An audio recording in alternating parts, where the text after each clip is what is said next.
Ladies and gentlemen, y'all already know who it is, man. Bismillah ar-Rahman ar-Rahim. Start this off with the good words. Yes, sir. Uh, I told my Instagram followers, Instagram, I don't know, they've been on some different with me. So I'm not able to go live on there. Therefore, I'm going live from my channel.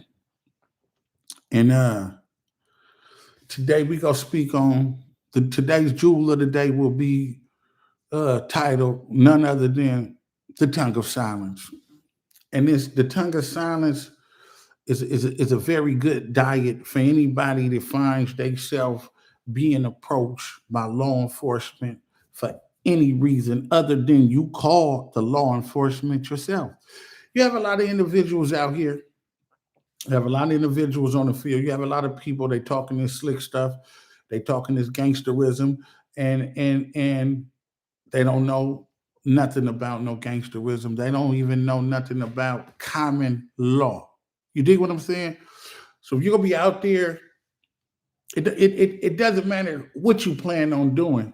You should always know how to protect yourself. You dig what I'm saying? So, with no further ado, I want you guys to listen. I want you guys to listen to some raw and cut game that I found, and it goes as follows.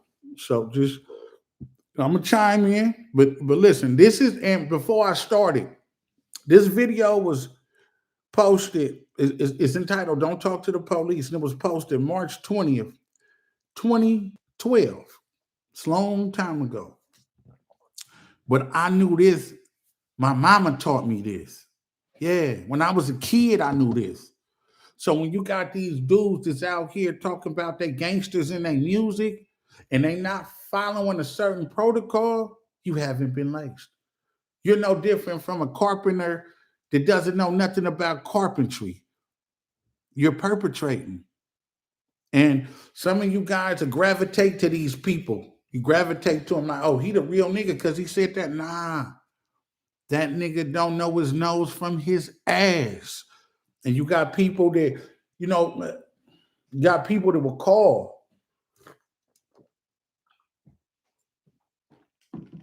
Niggas was calling me, telling me shit like, I was there when bro was talking to the police.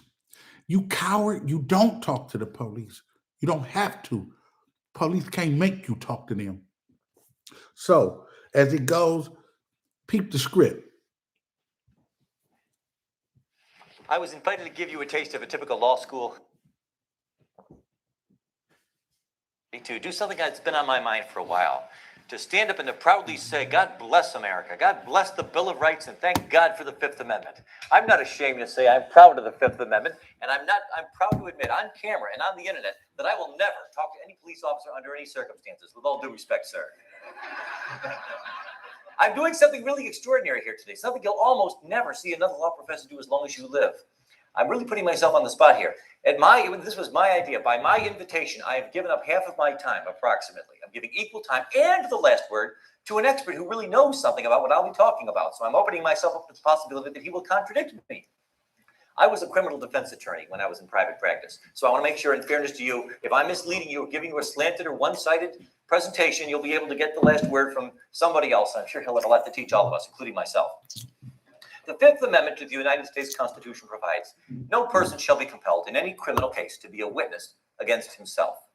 And this unfortunate amendment has gotten a bad rap in recent times, much of it tragically and unnecessarily through, as you may have heard, the headlines.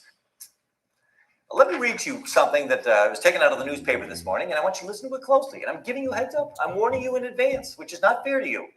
Not fair to me, but I'm giving you a warning that I'll be quizzing you on this in just a few minutes. This will test your aptitude for legal study and legal practice. Listen closely, it won't take long. Last night, agents of the Norfolk Police Department found 3 victims of an apparent murder dead in an apartment in the East Ocean View area. The apparent victims of a gangland-style slaying, and possibly the victims of gang-related violence. The police are investigating this as a possible murder and suicide, but right now suspect that the 3 were all killed by the same individual. No suspects have yet been identified in the slaying, but veteran police detective George Brook has confirmed that police are following up on evidence pointing to the possible involvement of an off-duty naval officer as the perpetrator.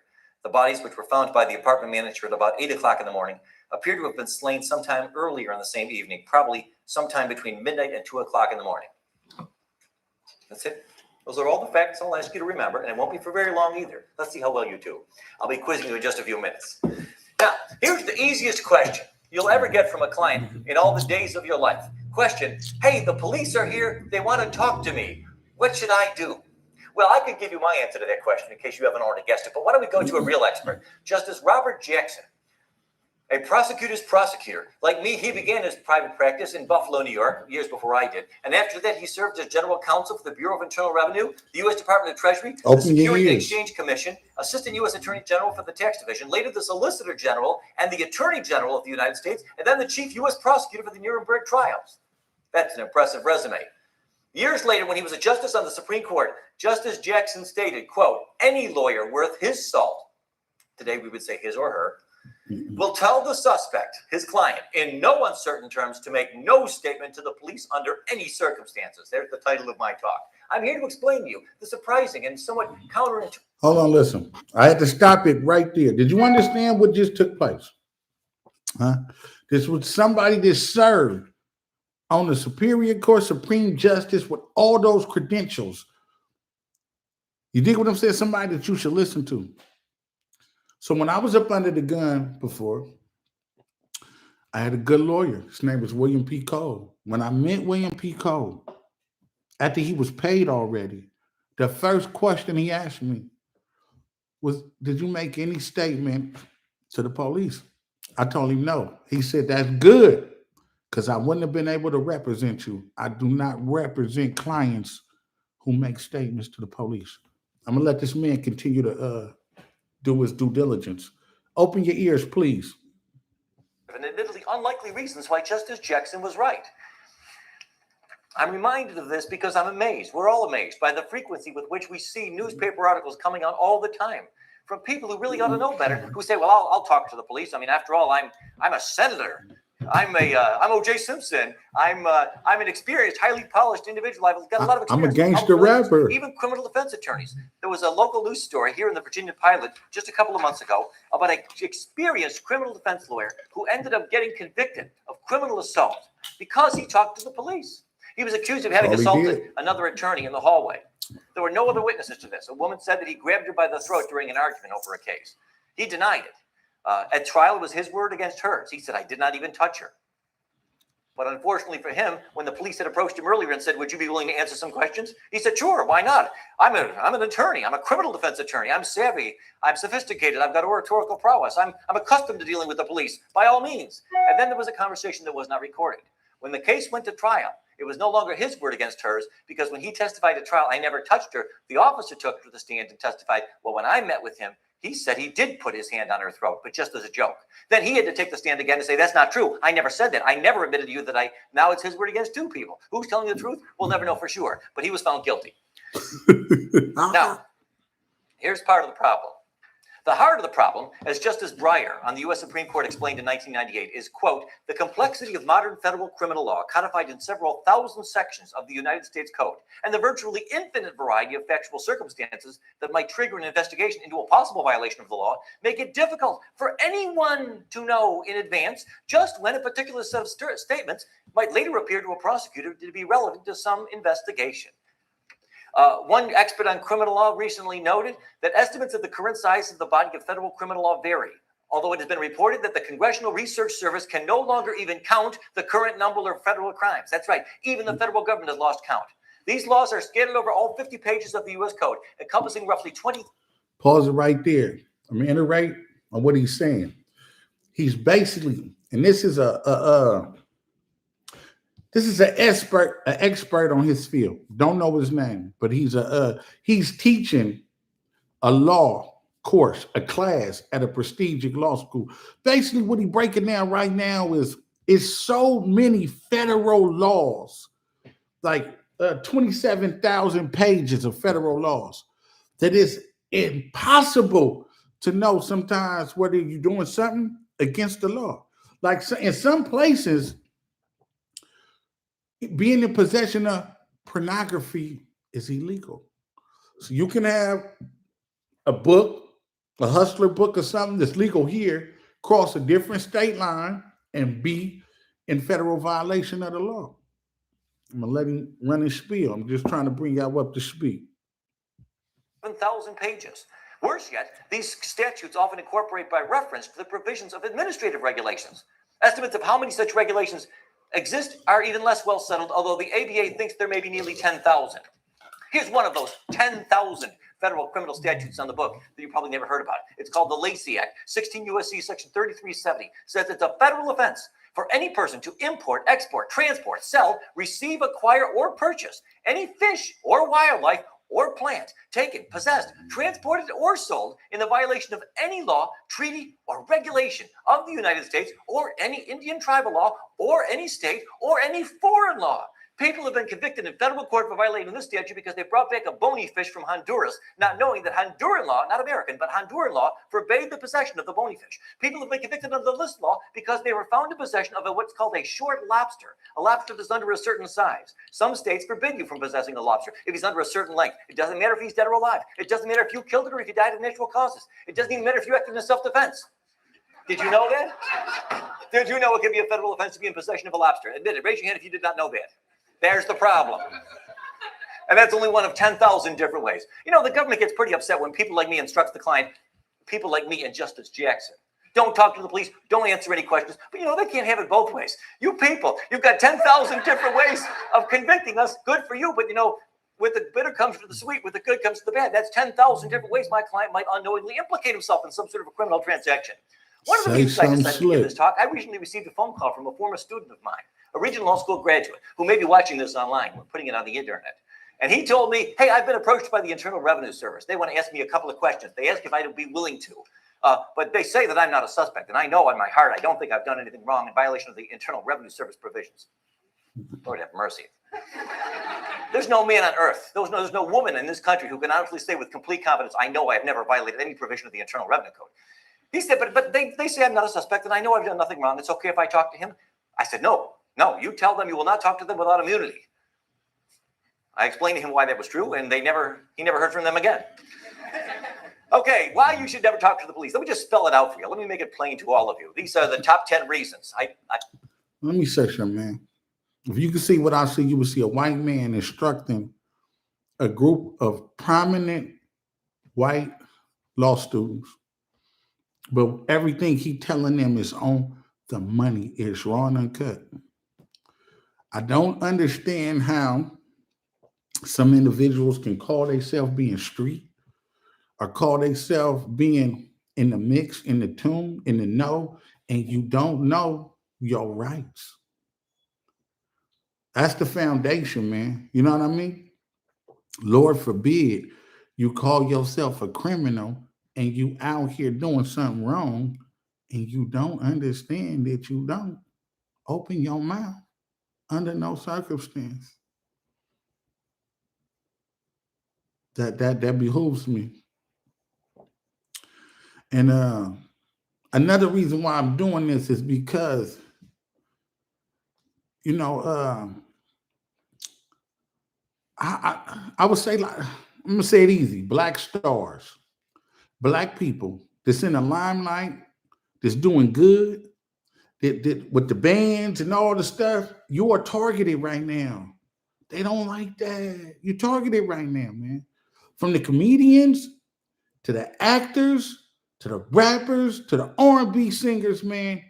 If you black, you in entertainment, bro, and you get into a bag, you are a target. It don't matter if you Kanye West. It don't matter if you Travis Scott.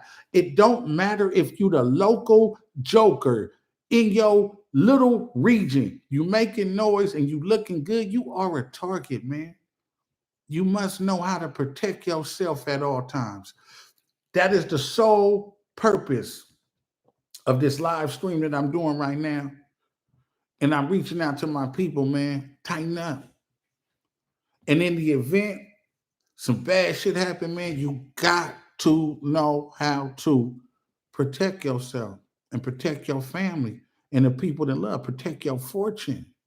Niggas, y'all moving and grooving with a couple $1 million on y'all neck, man. You think these people like that or they want to see that? Yeah. It's the same spiel.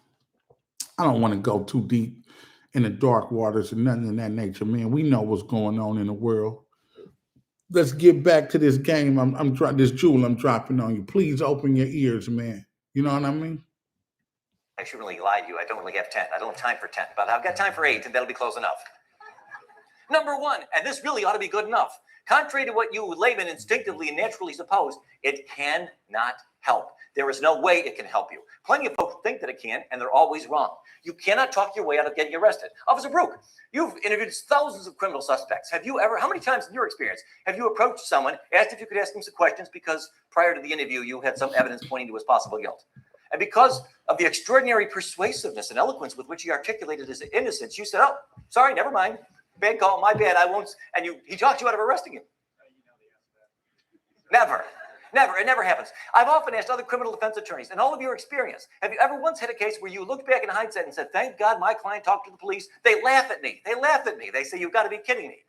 You cannot help you. You can't talk your way out of getting arrested. And contrary to what you might suppose if you never studied the rules of evidence, what you tell the police, even if it's exculpatory, cannot be used to help you at trial because it's what we call hearsay. Under the rules of evidence, specifically Rule 801 D2A, if you want to look it up, everything you tell the police, as the saying goes, can and will be used against you, but it cannot be used for you. From time to time, I've known attorneys who tried to call to the stand a police officer and say, officer, would you tell the jury what my client told you because what my client told him was actually good for my case? If you tried that at trial, the prosecutor will object to that as hearsay, and the judge will agree. The police will not be allowed, at your request, to tell the jury what your client told him, no matter how good it may be for your case. It cannot help. And that ought to be good enough reason. That ought to be reason enough to keep your mouth shut. I stopped him now. So this man who's never been to the ghetto, never sold no rocks, never toted no hammers, never did nothing that comes along with being a street or being a gangster. And he knows that talking to the police or answering questions about anything cannot help him. Therefore, why don't the people that call themselves street or these people, you get where I'm going? Because they ain't never been in the street, bro. They don't know nothing, bro. I was laced from the house. Nigga, my mama laced. My mama ain't never did nothing illegal. But my mama had enough common sense to protect her boys. And it wasn't cool. It wasn't cool to talk to the police. You did? I'm let him run his spiel. But if you're not persuaded, let me go talk about a couple of others. Number 2, obviously one of the most obvious. If your client is guilty, as many of them are, but even if he's not, even if he's innocent, he may well admit his guilt with no benefit in return.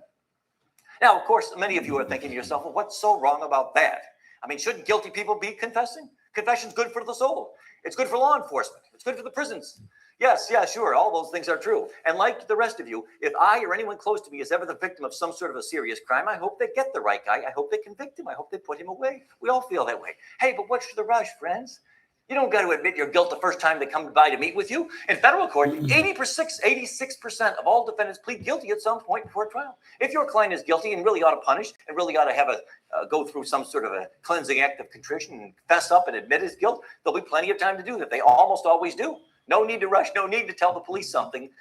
Wait and see if perhaps your client can work out some sort of an arrangement where maybe he'll make some sort of compensation to the alleged victim, or maybe he'll be able to get some sort of a discount in his sentence.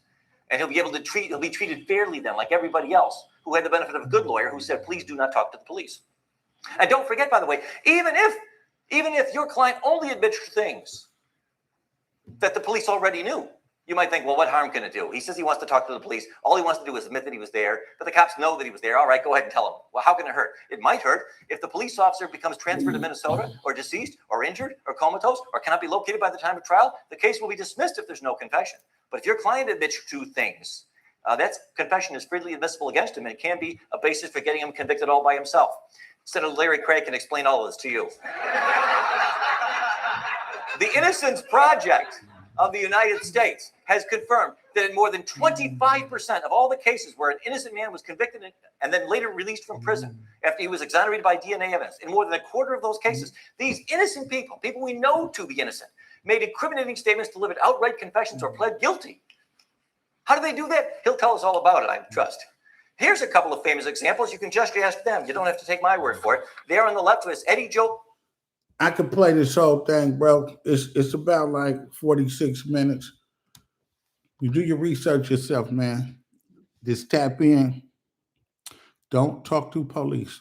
It's gonna uh be a white dude teaching the school a beautiful course. And I just seen that one night. And everything he spoke on, I knew. But I also know that a lot of these cats that's supposed to be real, and a lot of these cats that's supposed to be this or that, they ain't been properly laced, man. So this video is not to attack anyone, but this video is really just to give some game to my people. You know what I mean? Especially to my people that's doing good, man. You know what I mean? Once you come up out of that everyday struggle bracket of life, you will become a target. I don't care if you live in Beverly Hills. I don't care if you live in Black Hawk. I don't care where you live. You may have some good neighbors, but somebody is going to be uncomfortable with your success. It's somebody that won't that why is he up and I'm down and I'm stuck in this and things of that nature, or somebody's gonna be looking to blame something on you so they can sue the shit out of you. And in the event you come into any situation, I'm gonna give you a parable now. You want a taco truck, you want some kind of food trucks, beautiful day is juking. Somebody come buy some food from you, go on the other side of your truck and a murder occur. That's fine and dandy. You came out there to sell food today. You had no fourth knowledge of any crime being committed that day, and it just happened. You are not obligated to talk to the police or answer any questions just because your food truck was there. Now, in the event you want to do anything you want to do, you can. But you just listen to this expert on law tell you there's no reason you should talk to the police or answer any questions. So after you know that, you do whatever you want to do. You dig what I'm saying? But that was just a white man teaching a room full of white students that you don't have to talk to the police. You don't have to answer no question unless you choose to. And once you choose to answer these questions, you may become a suspect. You may become a suspect. So, with that knowledge, I bring to you my gift in the form of a jewel of the day. That I don't really believe that an individual should be talking to the police unless you call the police. If you call the police, you have to talk to them. You know what I mean?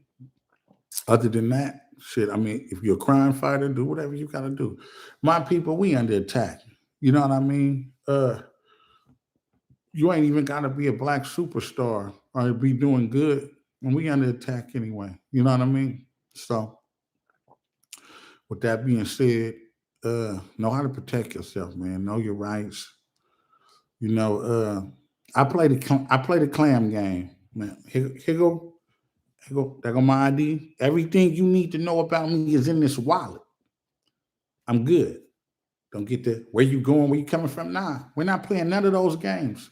We're not playing none of the games. If the reason you pulling me over is to give me a ticket, so give me the ticket, sir. You know what I mean? So I'm shutting down all the room for you beating me up and tasing me because I'm not giving you anything. You know? Want me to get out the car? It's cool. We get out the car. Want me to get in the police car? Fine, I get in the police car. Want to take me to jail? Fine, take me to jail. It's not a problem. You know what I mean? I feel like the best thing you can do when dealing with law enforcement is shut the fuck up and do what they ask you to do. You know, turning up, yelling, screaming, none of that shit ain't gonna help. I don't care even if they on you or whatever. What you like? Shit, you outnumbered. You probably handcuffed. Shit, clam up. And I'm gonna say something else. I have nothing against the police. I have nothing against law enforcement. If you real law enforcement and you follow that code, you're a hero because you out there saving people and you're out there preventing crime. But I don't really see a lot of hero police. It's a few police out there that's real heroes, but other ones probably got a hidden agenda and they go do things. I don't know. Can't speak for them, but